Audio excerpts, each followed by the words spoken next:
This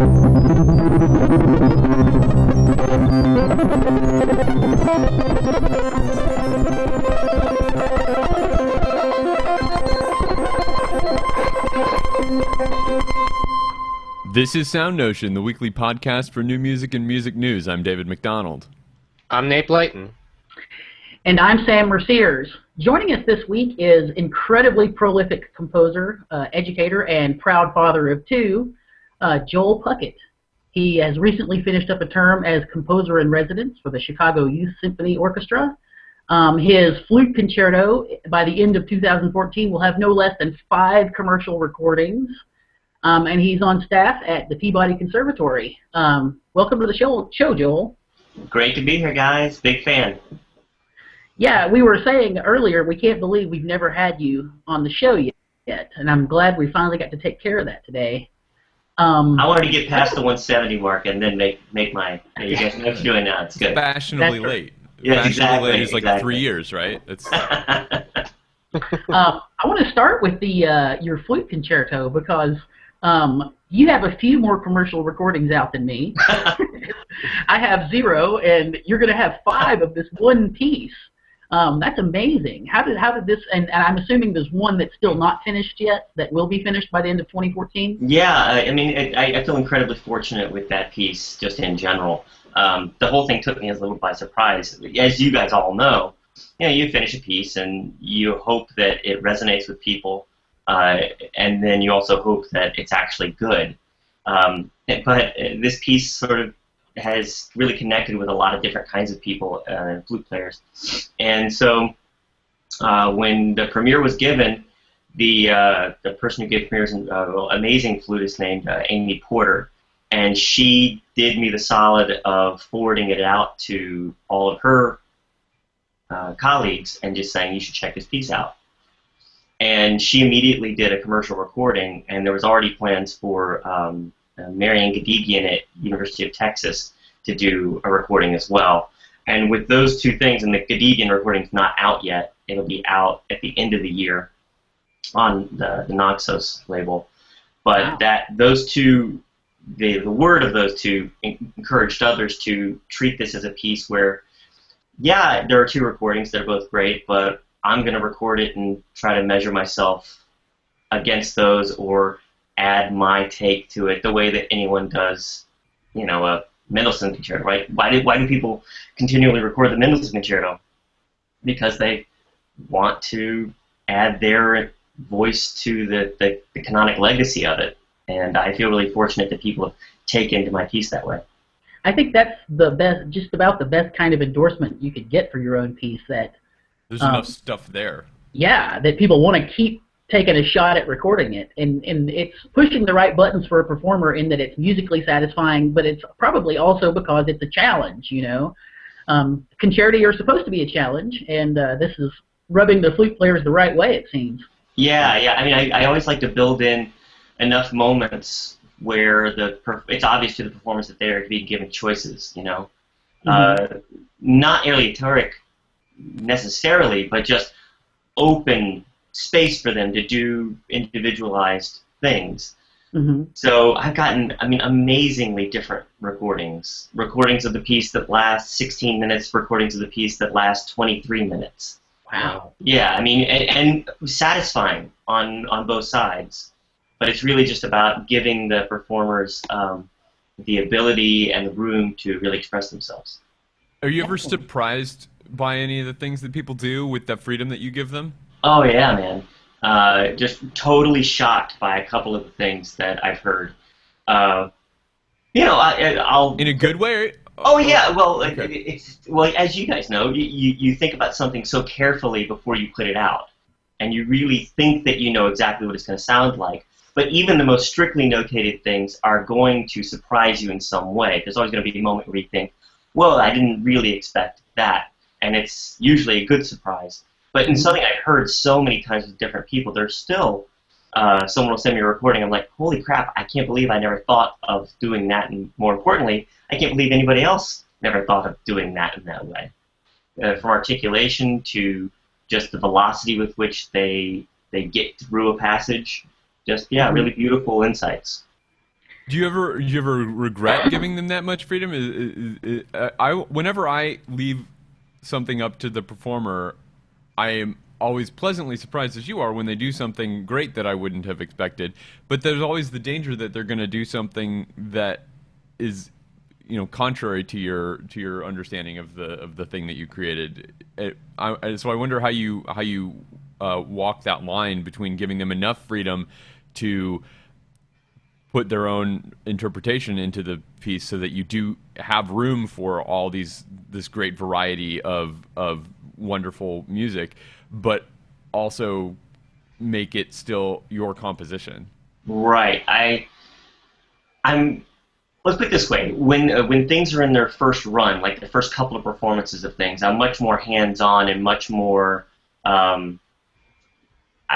dictatorial about things. It isn't that I don't want to collaborate. I definitely want to collaborate. But if they are doing something that runs contrary to what the musical soul of it is, I'll speak up and let them know, no, this is not exactly what I had in mind. However, after there's already a performance history of something, then it's really not mine anymore. Yeah. It's really about the performers making it theirs. And if they want to do something that they see in it that happens to run contrary to what I think is in it, that's fine by me. It's interesting that makes kind of that premiere performance or that premiere recording part of the score almost. Exactly. A really interesting way to think of it. A metaphor that would be salient to you, Joel, maybe is it's like your first child, and you're so paranoid about germs and protecting them, and the second time around, you're a lot more relaxed about that and not as uptight. So you got kids? I do not, but I have many nieces and nephews, and I'm around kids constantly. Oh yeah, I mean that's all definitely true. With my daughter Avalyn, who's 4 now, everything was, oh, don't let her fall, don't let her touch anything. Let's wash our hands constantly. Let's be very careful about when we expose her to any sort of video or TV. And my son Emery, who's 1.5 years, I mean, yeah, he eats off the floor regularly, and no one seems to care. So, talking about your experience working with this piece, I always try and pull in, especially when we have bona fide educators on the show. To me, it says a lot about the way the student composer should really try and get performances, because it's not just that it's the culmination of all your work; it's a learning experience. Right. Hearing Finale or Sibelius play it back 5 million times is nothing in the same ballpark as actually working with flesh and blood and seeing it happen. And it's not just the satisfaction; it's the learning, I think, which is why I push for that in my students. Yeah, that's exactly right.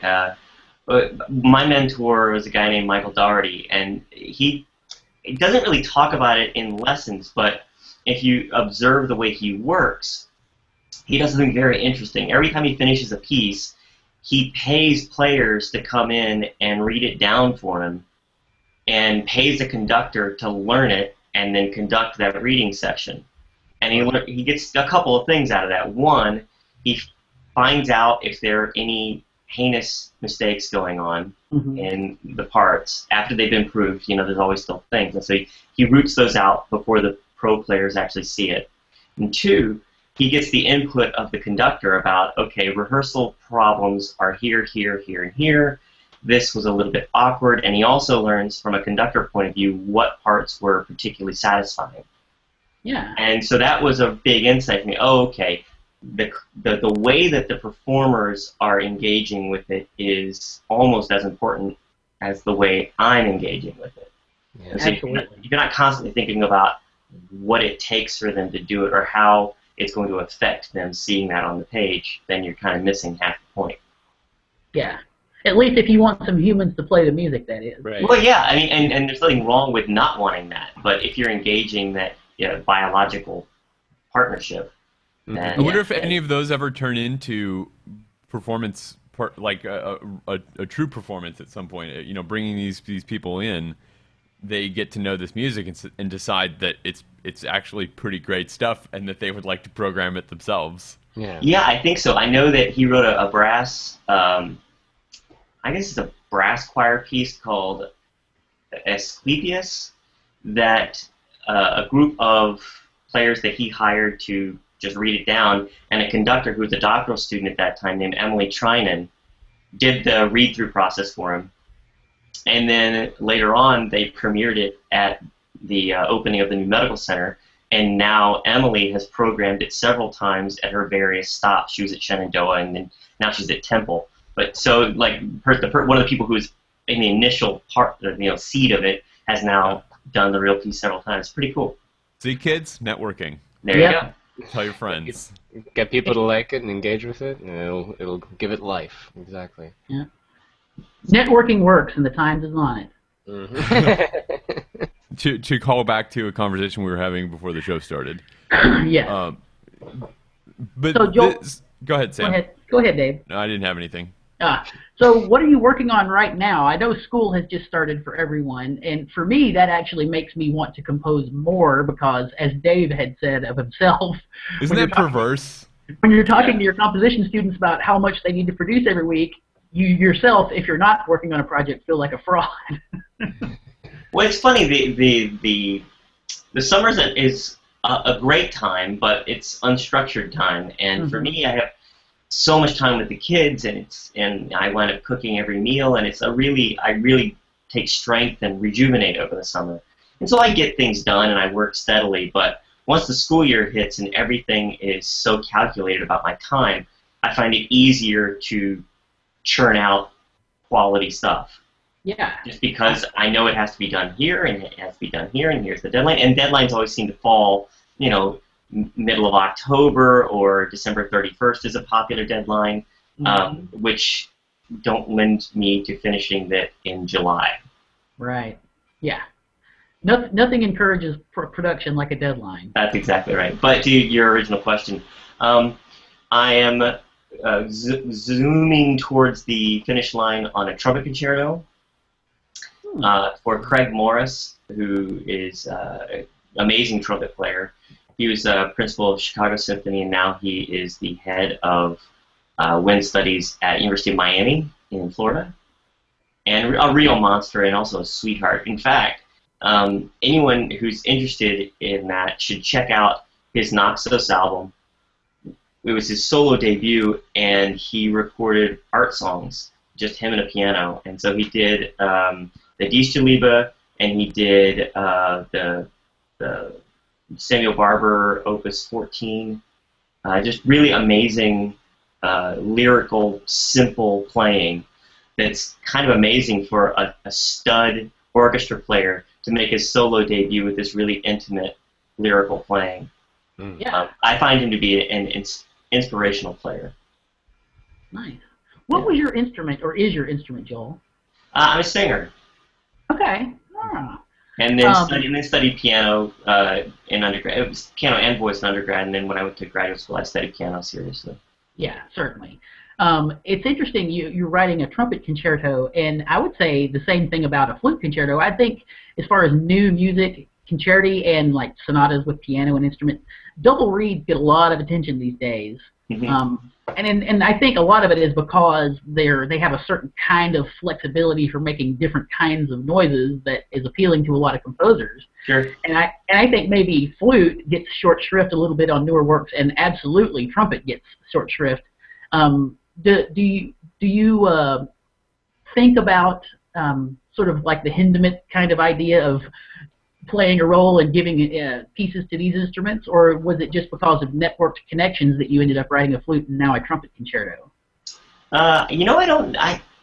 It was just I remember reading in The Muse That Sings years ago, the great Anne McCutcheon book, where she was talking about it was the interview with Corigliano, and he was saying that at a certain point he stopped taking advanced commissions, but kept a notebook of people who were interested in commissioning him. And when he got a great idea for someone specific, he'd call them up and say, "It's time to go."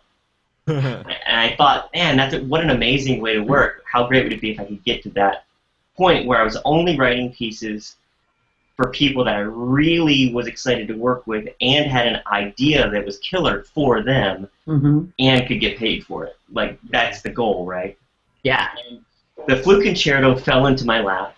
And it just happened to be the right fit for the right person. The trumpet concerto, I met Craig Morris a few years ago, and we really hit it off just on a personal level, and I got his CD and a couple of other examples of his playing, was really blown away by how he plays. And so we sort of stayed in touch. And then a conductor that he works with, a guy named Gary Green at the University of Miami, is retiring, and Gary asked Craig if he wanted to commission a piece in celebration of Gary's final year, and Craig said, let's commission Joel. But it all came through Craig and I sort of having a mutual, mutual admiration for what each other does artistically. Right. And so, of course, I said, yes! Well, hopefully you'll get the same kind of mileage, because I bet there's trumpet players out there who wouldn't mind getting their hands on something new for their instrument. So I think you're probably right. There aren't a lot of really good. I think the Rouse piece is amazing from 2 years ago, and there's some others, but I'm really trying to push. Like, there's a bunch of multiphonic stuff. But multiphonics kind of, I think, in a way that you haven't heard before, particularly on the trumpet. I don't know that I've ever actually, I certainly understand intellectually they're possible, but I can't swear that I've ever heard multiphonics on trumpet. Yeah, there's H.K. Gruber's Trumpet Concerto has quite a bit, and it's pretty cool. Okay.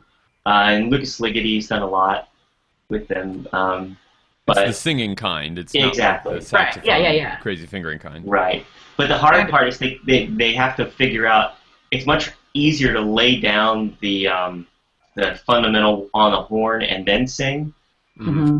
But I've been working with some trumpet players, and with a little bit of work, they can actually lay down the fundamental on their voice and then play above it. And if you can go back and forth between the two of those, you can get some pretty, it's the sort of, what am I listening to type moments.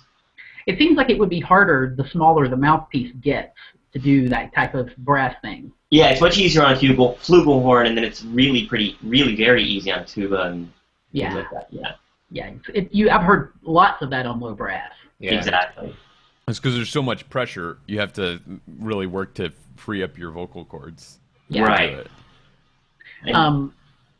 Just turning on the voice part sometimes, because I've taught saxophone players how to what they call growl, where you're not trying to create it, you're just trying to create distortion, but you do it by humming. Right. You have to get them to have what I call their Helen Keller moment, where she realized that this means water. They have to, they click, they all of a sudden realize how to make it happen, and it's physiological, but it's also in their head, Right. And once they flip that switch, then they can do it all of a sudden. Yeah, exactly right. So yeah, I'm having fun with that and trying to make the multiphonics, the singing multiphonics feel organic.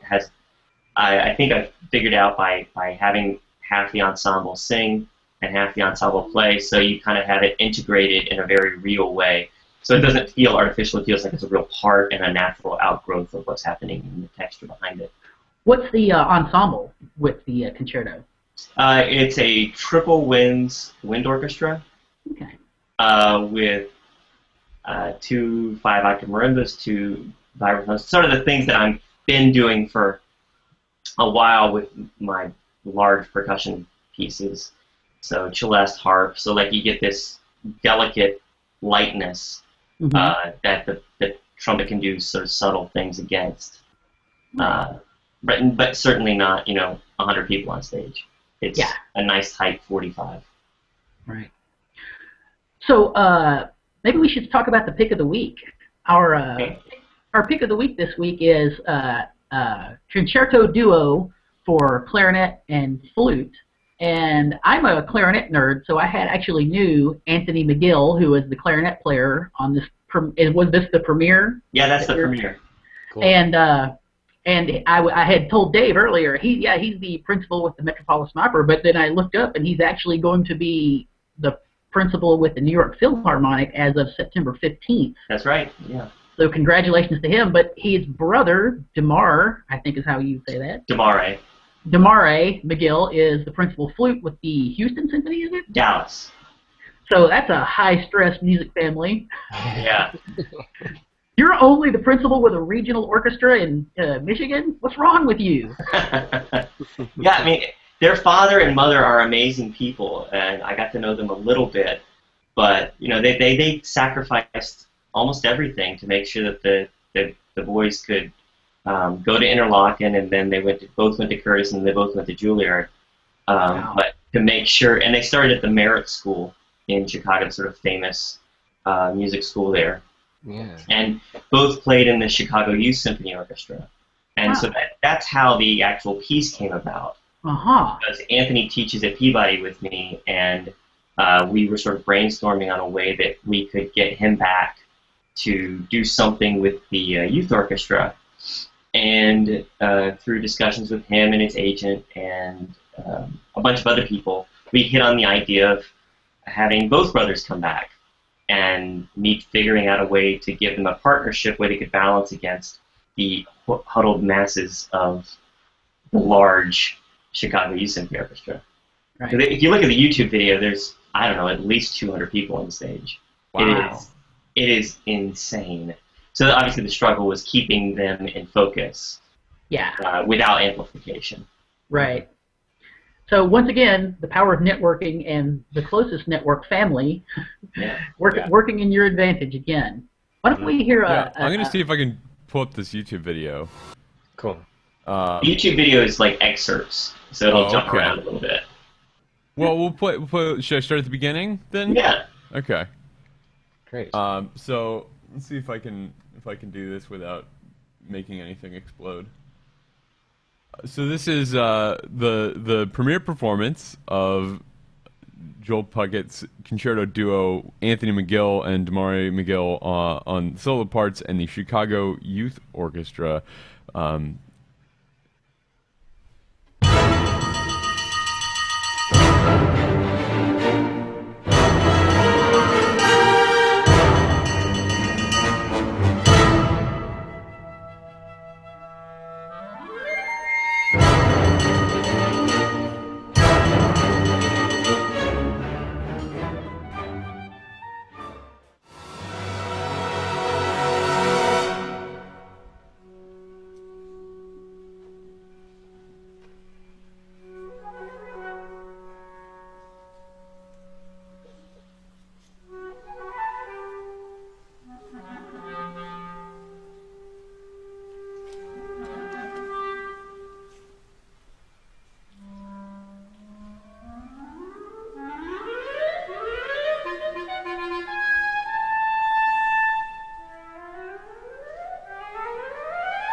So that was an excerpt of Concerto Duo with Anthony McGill and Damari McGill on solo parts, and Chicago Youth Orchestra, which, as you can see, has approximately 4 acres of strings.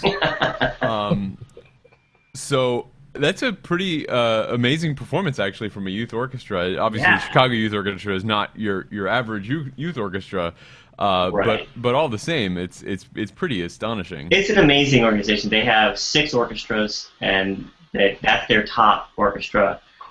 They also have taken from those players, like they have their chamber orchestra, and that orchestra is just mind-boggling. Yeah, I mean, Do anything in the literature probably. they really can. On that same concert with my piece, they did a premiere by Jonathan Newman, who you guys should totally have on the show. Awesome composer, Yeah. great dude. And called "Blow It Up and Start Again," and then they did Chike 5 and my piece. And in my piece, they only had 4 rehearsals. Oh my god. Only one with the brothers. Wow. I've played in collegiate ensembles that have struggled with Strike 5, Yeah. so mean, they that's just- pretty astonishing. And it's all a tribute to the system that they've built up there, the people who are in charge of it. Brian Baxter, you guys may know from Chicago. I know the name. Yeah, it's really good. He runs the Chicago Composers Orchestra as well. And then the general director is Joshua Simons, and the artistic director and conductor is Alan Tinkham. But what they do there is just incredible. So, when you're writing for youth orchestra, do you? Well, I guess this is not an average youth orchestra, as we just said. Right. Do you take any special considerations because you're writing for younger musicians? Well, one of the things I did as part of my residency, and I thought it was important as part of it, was to get to know every kid. So I wrote a piece for all 6 orchestras over the course of 3 years. And so for the the people that are holding cellos that look like they got washed in hot water, like I really had to take care of what I was doing for them. Yeah. And in that piece, I've never worked harder on anything than the 5-minute baby orchestra piece. I think it went through 5-6 drafts because I would send it in and they would say, oh, we were hoping that it would be a little more challenging than this, and then I'd send something else, and then they would say, we were hoping it would be less challenging than this. And so we found a happy medium for everything. And at the end of the day, we wound up with something that I really am proud You of. found your Goldilocks piece. I did. I found my Goldilocks piece. That's great. It's just right. And then as we sort of moved up, and I wrote them in order, basically the last 2 pieces I wrote for the concert orchestra and for the symphony orchestra, I wrote it as an orchestra in the country because it very easily could be. Yeah. Absolutely. I mean, I've written for young musicians a couple of times, and it's always really scary because you're never sure, like you said, what exactly, and because even those ensembles are very different from year to year in many cases. You're always going to have to deal with a little bit of that back and forth. But I bet it was. So you got to know every student in 6 orchestras. That's a lot of people. Well, I didn't, I understand. But I mean, I did get at least in some way to know the playing of all the kids, Right. which was very cool. And listen, if another term came up, I would probably do it again. It was just so much fun, and I believe so much in what they do. Yeah, absolutely. And you could get performances like that. Who wouldn't want to do that? Exactly. Well, and you get to. It's really exciting to write new works for young musicians because that's how you get people interested in new stuff instead of just doing Tchaikovsky. Exactly. And it's cool that they're putting you and Jonathan Newman and Tchaikovsky on the same program because that, in a player's mind and the audience mind, for that matter, says that these all are composers that are doing the same thing, and there's not a cultural difference between this thing that's 150 years old and this thing that is a week old. And that's, I think, a really exciting way to position the music that we're writing today in people's minds, especially people that are going to be, growing up to play music the rest of their careers. Exactly. I mean, and I think, there's been a history of playing new music at the Chicago Youth Symphony, but they sort of saw what was going on with the New York Youth Symphony and their commissioning program that's been going on for, I guess, 20 years now, and saw that they wanted to incorporate new music on every program, and they wanted to be doing what's perceived as kind of hot things, so that the students get the jump on having those experiences. So just in the last year, they did Gabe Prokofiev's double turntable concerto. They did their just programmed David Little's Radiant Child with Third Coast percussion, which by the way is dedicated to my daughter. And they did Trinity for the Victims of Hiroshima. So, like, they are really just getting after it. Yeah. It's amazing. If you're in Chicago, That's go exciting. to concerts. Yeah. Yeah. Yeah, for sure. And, you know, that kind of relates to one of the things we were going to talk about this week. There was a really interesting editorial in The Guardian about how people aren't hearing about new music enough. And I know this is going out of order. I apologize to Sam, who I was going to call an audible on it anyway. who graciously reordered the stories this morning. But there was a great piece by the executive. What is it? The executive director or the CEO or something of Sound and Music, which is this great composer and new music advocacy organization in the UK, about how the BBC has done a terrible job of advocating for new music in general on their music broadcasts, and in particular calling them out for a performance of the Proms by the BBC Youth Symphony. Speaking of youth orchestras again, they were doing a piece by Harrison Birtwistle, and the BBC cut that. It was a short piece. That's like a 3-minute piece. Cut that 3-minute piece from the broadcast. So they broadcast the whole concert except for Birtwistle. It will be when they release it on iTunes, and they're going to have like a DVD or whatever collection of stuff. Sure, and it will be on there. But yeah, in their BBC catch-up apps that they have. Yeah. BBC Player, iPlayer. It's just weird. I know. Yeah. And it's so short too, a 3-minute piece. I looked for it everywhere and I couldn't find not even a physical version of it anywhere yet. But so like I didn't get to hear it, and I could if they had done it. What were you gonna say, Joel? Is this a thing that they've been doing? Because I remember the first time I heard of James McMillan was through a Holy Week broadcast that they did when they were premiering the Seven Last Orders from the Cross in 1990. So is there? I mean, obviously there's a history of the BBC championing new music. Is this a change in administration over there, or maybe there's something from the publisher, or maybe Birtwistle himself? I think in general they have been shifting more toward the popular side of classical music, in part to compete with another broadcaster in the UK, Classic FM, which is probably maybe 10 years old or so. I think they're younger. Correct me if I'm wrong, Internet. But they have been pretty aggressive, and they're entirely commercial. But they play much softer, much more tame, conservative repertoire, and the BBC is trying to compete with them in that space, I guess. And so for that reason, it seems that I've seen a lot more of this kind of editorial over the last 4 or 5 years than and all of the people writing it seem to act like it's a new thing. Yeah. So this particular editorial, as I said, is by Susanna Eastburn, who's the chief executive of Sound and Music, who in that organization, by the way, we should say, has supported some of the work that our friend Carrie Andrew, who's been on the show a couple of times, composer in the UK and performer, has been presenting over the last few years as well.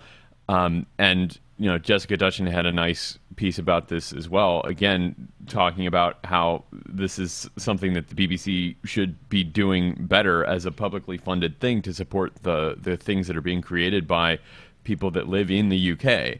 And this is a pretty entertaining sentence in here.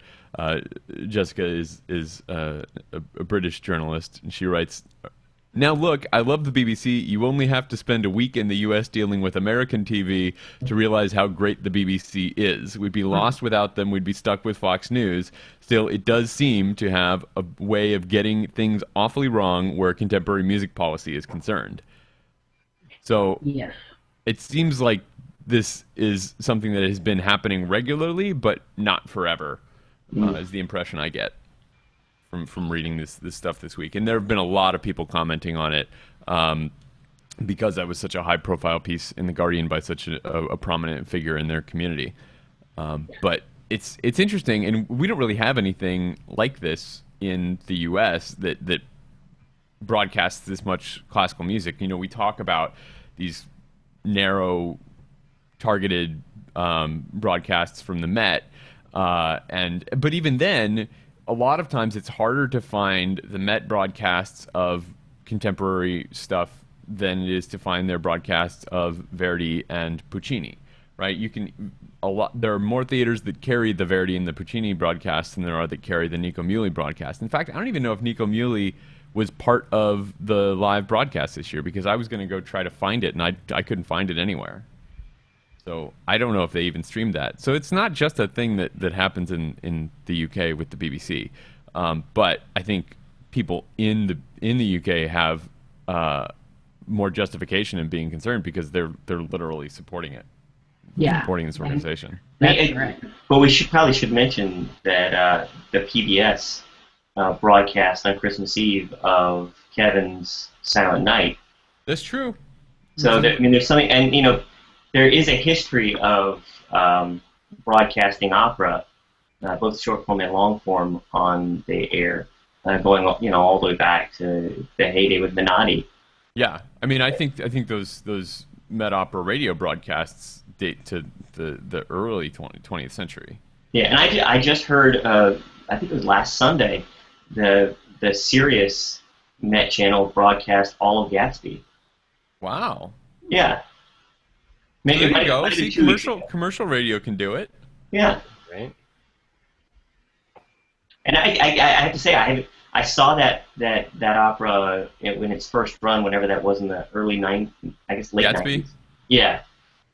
And listening to it again 2 weeks ago, that's a damn good piece. Like, really good. It should be done all the time. I just wish there was more of it available in kind of the on-demand space. This is the thing. Netflix should get into this. They got into a lot of really low-margin stuff, like documentaries, because Reed Hastings, their CEO, just happened to be super into documentaries. And that has been one of their calling cards for the last few years, is that the place for hip documentaries is Netflix. Right. What if Netflix would distribute Met and Royal Opera House video recordings? That would be amazing. They have some up, some full productions up, but I haven't really paid attention to who they are. But I'm trying. Go ahead. My daughter's really into opera right now, so we're just sort of any opera that's on Netflix, we just push play. Well, you can get the Met Opera on demand thing, but it's a lot more expensive than it's like $20 a month, I think, or maybe even 25 to get, and it's just Met performances. It's a nice platform, but it's not as nice as Netflix for $9 a month or whatever it is now.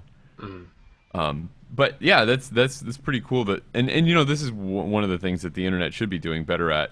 But it would be nice to be on broadcast, which I think is the point that all these people are making, is that you're segregating it to this narrow thing that not as many people are going to watch on the internet when you have to go out of your way to find it, as they are when they just flip on the BBC on their televisions to watch this concert, which is watched by millions of people. Right? Yeah, this is a huge cultural event. And it's not like they're not televising a 16-minute presentation of Microphony. This is a 3-minute piece for a youth orchestra, so it couldn't be that incredibly, alienating to the listeners. Mm-hmm.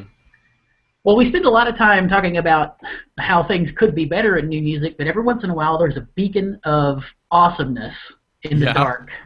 And that beacon this week is, we found out there's going to be one last premiere of an Elliott Carter piece. Bittersweet, but awesome. Yes. The Met Chamber Ensemble is going to be doing a program that's going to feature Stravinsky, two Ives, Cage, Atlas Eclipticalis, which I would love to see, and Charles Warrenen. And on that program is going to be The American Sublime, a world premiere by Elliott Carter. And we think It's in that March, probably, by the way. If you're interested and you're in the New York City area, you should check it out. It's I don't know the exact date, but it's in March of next year. So it's there'll pretty be a cool. link in the show notes. Yeah. Mm-hmm. And we think that our panelist who's not here today, Patrick Gulo, is likely going to get to go to that concert. And Damn, we're all damn. jealous. We're Yes, all jealous. We are all very jealous. So but that's awesome news. Bittersweet, like Dave said, but also very awesome. Friend of the show, Danny Felsenfeld, is involved in an effort that they call New Music Gathering that's going to happen January 15th through 17th at the San Francisco Conservatory of Music. We try not to be... They got a great football team this year. we try not to be just a commercial space for people raising money, but Danny's been on the show many times, and this sounds like a worthwhile effort to me. They have, what is it, an Indiegogo, I think, is what they're using to raise money, and there are 7 days left, and they can use your help, but they also are looking for proposals. And they're pretty open-ended about what they want. So, if you've got something that you think is cool and is related to new music, I would say, send it in and see what they say. I'd really like to go, but I don't think I can afford to take myself to San Francisco in the middle of January. And also, they just announced their keynote speaker is going to be, forgot her last name, Claire of Ice Ensemble. Chase. Oh, Yeah, Claire Chase, yeah. Claire Chase is going to be the keynote speaker. So that's a good selling point for them also. And we've been talking about Claire a lot recently because of her the thing that the series in New Music Box about entrepreneurism that our friend Andy Lee's been writing. A lot of that has been inspired by some of the things that Claire Chase has written about entrepreneurism in music. So that'll be interesting as well. Yeah. So I would love to hear what she has to say. But send your proposals. I have links to all of this stuff in the show notes. Send proposals or send money or send a proposal and some money for a worthwhile cause. Mm-hmm. Tried to get Danny on the show, but we weren't able to make it happen because we don't have any openings before the end of their fundraising window. So we might have him on. We'll have to have him on when they do the actual event. That'll be fun. So that's what I figure we'll do instead. Yeah, and I'm a big fan of different kinds of just like novel swag from events like this. And to do a specific plug for their Indiegogo, for $50, you can, one of the perk that you would get is like download a special playlist for the event, but additionally you get trading cards for the bulk of the featured performers, composers. That's awesome. Yeah, exactly. That'll be a Nice. dream of mine someday, to have a trading card for me as a composer. What stats would be on the back of a composer trading card? I suppose for $50 you can find out. What would you want on the back of your trading card, Nate? Oh, I don't know. I guess it's like endurance, stamina, like number of computer programming languages or something like that. I think they could put like a max MSP or a PD batting average, like based on how many times you had to restart your computer at the beginning of a performance. If that's never happened to you, then you're batting 1,000. But but you'd have, just like the baseball, you'd have to have a certain number of at bats before that would be an official. And you batting can't talk average. about it, right? Because then that jinxes it. That's right. So anyway, yeah, that's pretty cool. We should have some SoundNotion trading cards. I think that's the thing. I think so. I think so. You'd have to track down the gum, though. Right. Yeah. That gum that's flavored with aspartame and is really, really hard because that pack of baseball cards has probably been on that shelf for 6 years. Yeah. Right. Yeah. And it's probably going to give you cancer. Yeah. Right. Certainly. I'm certain it's asbestos, really. Right. Yeah. That's how they've gotten rid of all the asbestos that they've made over those years. They put it in gum. So what's next on the list, Sam? Location. Where? New Music Box this week has a story by Dean Minderman, and it's what I call a good conversation starter piece. It doesn't draw any big conclusions, but it's addressing the importance of locality in regards to, well, music at writ large, but more specifically tries to hone in a little bit on what that would mean to new music. Pointing out that, since the beginning of time, music was by definition, a local event, but then as people were able to travel longer distances, they were able to go and experience more music. But now I'm going to use the overused word, a paradigm shift. I think, even though it is overused as appropriate, that you can experience so many different types of music and produce and distribute music without leaving where I'm sitting right now. Well, not just that, but even before you could do that without leaving where you're sitting, your performance in most of the 20th century could be recorded and distributed around everywhere. Absolutely. And that's led to a lot of different changes in musical styles as well. Right. So, what role in the position we're in now does your local music environment play? And I think sort of suggests that while some people don't really embrace that, they might do themselves a favor by embracing it. And to me, I think about this from an educational context, and after reading this, I thought, how am I going to talk to my composition students about, does your music mean does the fact that we're here, and actually in Florence, Alabama, which is sister city to Muscle Shoals, which has a strong musical historical presence, what does it mean that we're composing music here in this place, or does it mean anything to you? I think it's a worthwhile thing looking into, and I myself would like to make more out of that, and I'm really hoping to. What do you guys think? Well, I mean, I'm always a big fan of trying to make it. I believe that music has the power to make a difference in people's lives, and so the best way to do that is to do it locally. I see your production staff behind you, Sam. Right. But you can make a big difference locally in your own community, and that's why it's so important for me to teach. I want to be a part of helping young people create for themselves a power to change people around them and change the world for better through music. And that's how I contribute locally. I support the institutions around evolution series. I assume you all have had Judah Adachi on the program, and if you haven't, please have him on. He's awesome. But another friend of mine, DJ Spar, always says that you tend to make music with the people you have a beer with. And the easiest way to do that is to have a beer with great musicians or people that you admire in your own town. And before you know it, you're making music with them. And before you know that, you're putting on series and turning people on through your inspired collaboration. Right. I think the big difference is that because you can get on a plane so easily and cheaply now, that we're having beers with people across the country. And so we're making music across the country, so it's not so localized.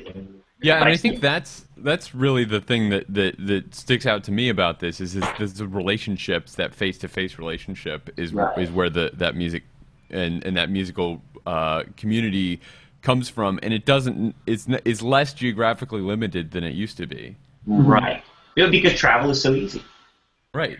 Well, and even fake travel. We've talked to Alex Shapiro on the show before, who lives in the middle of nowhere in the Pacific Ocean off the coast of Washington, and she has these collaborative relationships with musicians all over the country and really all over the world over Skype, and she attends rehearsals over Skype and works with students and other musicians over Skype on a regular basis, and she's maybe not actually able to sit down and literally share a beer with somebody, but she still has this facsimile of a face-to-face relationship that has led to a lot of very fruitful collaborations for her. Right. Yeah, I've done a number of those where I'm in my PJs, bottoms, and a top shirt, and talking to conductors or composers across the country, and it's a real great innovation for how to develop. I mean, it's not a fake relationship; it's a real relationship that you're developing. Yeah. We assume you're not wearing pants right now. Exactly. I never do. I've taught in a liberal arts environment before, and of course there was lots of talk. This was, 3 or 4 years ago, and there's a lot of talk about social media and its effect on a whole host of different things. But I would always pose to them the question of liberal arts environments tend to stress local, acting local, and doing things local, and what does it mean to be local in this age of this communication technology we have? And you can make something that feels local even if it's completely through technology, but it depends on how you articulate that relationship. It's neither good nor bad, or worthwhile or not worthwhile based on the fact that it's coming through Skype or Google Hangout or whatever. It's still just like any other relationship. It's what you yourself make out of it. Right.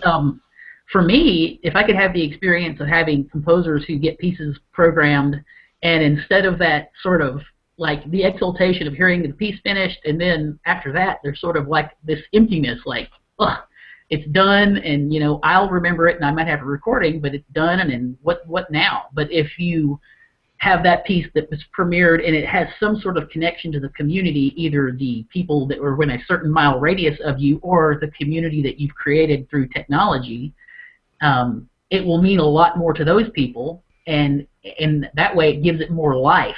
So it means something more to you and to the people connected to it, and it might end up getting more performances of it. So it's a practical and sort of aesthetic good way to go, in my opinion. Yeah. We have a program here that Judah runs called the Junior Bach program, where we go into disadvantaged schools and take kids who are interested and teach them how to create music and help them write pieces, and then a couple times a semester have a concert where Peabody master's and doctoral students perform these works with and for these kids and give them that satisfaction and sense of achievement that we all know, and that is sharing a newly created piece of music with an enthusiastic audience. Yeah. But, locally making a difference and inspiring the community, that's where I think things need to be headed more. Yeah, absolutely. And feeling a sense of what in those young people, Dave?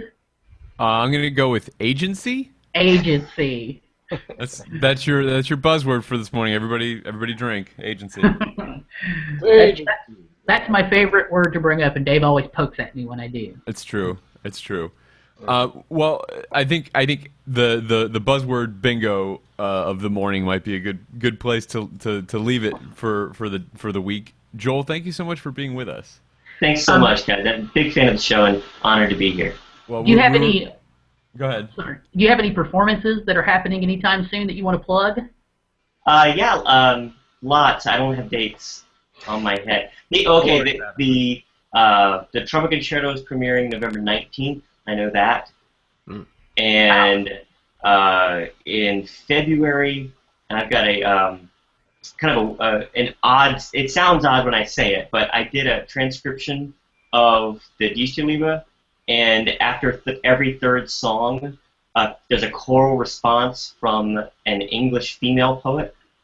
Wow. So you get this dialogue about this guy objectifying this very one-dimensional picture of what he thinks the woman is, coming back at him from female poets, giving a much more clear picture that he's crazy, where we have our own issues with love, but it's not the ones that he's describing. That's called Dialogues by Schumann and myself. And that's sometime in February. And then in July, there's an amazing choir in Philadelphia called The Crossing, run by Donald Nally. And every summer they do something called the Month of Moderns, and all of July they present tons of premieres. Last year they did Gavin Breyer and John Luther Adams, and this summer it'll be me and I think Ted Hearn, although Ted Hearn might have been this year. But it's a very cool month of premieres. But my piece is 10 minutes on a Kung poetry. Or it's really about a young man becoming, going from a boy to a man in a shaman tradition.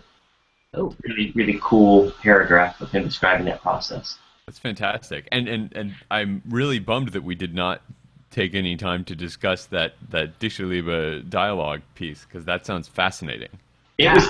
I tell you, I mean, I'm closing in on that as well, trying to juggle these two pieces, but trying to make my music feel like it's part of the world of the Schumann, but at the same time looking at it from that distant but reality-based world, and trying to project the Schumann as being the one that's living in Fantasyland. Yeah, it's been a bit of a juggle, but I think it's going to turn out pretty well. It's a fascinating project. I would love to hear it when it happens, because I love the Schumann, and you know, when you talk about it, especially, you know, teaching kind of gen ed music classes, music appreciation classes, and you talk about that kind of stuff, I always feel kind of silly explaining what's going on in the text, because it is, like you said, so one-dimensional, and there's such this it's almost the caricature of romantic era ideas about romantic relationships, and it's so strange, and I love the idea of reflections on those, and a response from the other side. I just think it's a fascinating project. I'd love to hear more about it sometime. Mm-hmm. Of course. Well, just have me back. Yeah, absolutely. There's no reason we can't have him back. Anytime. And we will not hold your University of Michigan background against you. Congratulations, by the way. Second time's a charm with Appalachian State yesterday. Yeah. So, hey, listen, I mean, there's no rivalry, really. Y'all have been beating us like a drum, so. Well, we were actually, Sam and I were just chatting before the show, saying that we really do hope that Brady Hoke is the guy to bring U of M back, because it's just more fun when they're both good. Yeah, exactly. So, I mean, Gantuni's a monster, and obviously Urban Meyer is doing great things at Ohio State. It'd be really great to be a part of the conversation again. Yeah. Instead of winning 6 games and then losing 7, you know. And we could talk about how crazy the divisions are on another episode, where all of the teams that are huge and have the biggest history are in the same division, and then all of the kind of perennial weaklings are in the other division. Right. But that was enough football for our music podcast, I think. October 25. That's the meeting this year. Yes, October 25. Mark your calendars. We'll be tweeting at it. So anyway, we really appreciate Joel's time. It's been great having him on, and we would love to. Yeah, there you go. Sam's got it. That was for you, Joel. I brought that T-shirt with me to Chattanooga just because of having you on. Yeah, nice work. So we'll definitely have to have Joel on again sometime to talk about these great projects that he has coming up. And thank you to everybody who watched live. We do stream the show live at 11 a.m. Eastern Time most Sunday mornings at live.soundnotion.tv, and you can join us there. You can tweet at us while we're doing the show, or join us in the question and answer thing that is usually working, and it was not working this morning for some reason, but normally we're there for feedback. So join, again, that's live.soundnotion.tv. You can catch all of the shows on demand in our archives at soundnotion.tv/SN. You'll also find the show notes there, which have links to all the things that we talked about. Sam puts together a great list of articles that we talked about, and sometimes even adds some new context with those links as well. So be sure to check that out. You can also connect with us by leaving a comment there, sending us a message on Facebook, finding us on Twitter. As a group, we're at SoundNotion. I'm at Dave McDowell. Sam is at Housegoy. Nate is at Innate Tree, and Joel is at Joel Puckett. 2 T's, no E on the end. And we'd love to continue these conversations with you in those venues as well. You can subscribe to this show and all our shows at soundnotion.tv in the iTunes store, or wherever finer podcasts are aggregated. You can support this show by telling your friends, leaving us a great comment in the iTunes store, linking to it on your social media accounts. You can also support us monetarily by buying stuff on Amazon and searching for that stuff using the Amazon search box on our site, soundnotion.tv. It doesn't cost you anything else, but we get a little commission for sending you there, and that helps out a lot. Thank you to those of you who are doing that already. And if you'd like to support us more directly, we do have PayPal donation links there as well. SoundNotion's introduction includes music by Patrick Gulo. Thank you so much for being with us this week, and we'll see you back next week. Go Spartans. Go Blue.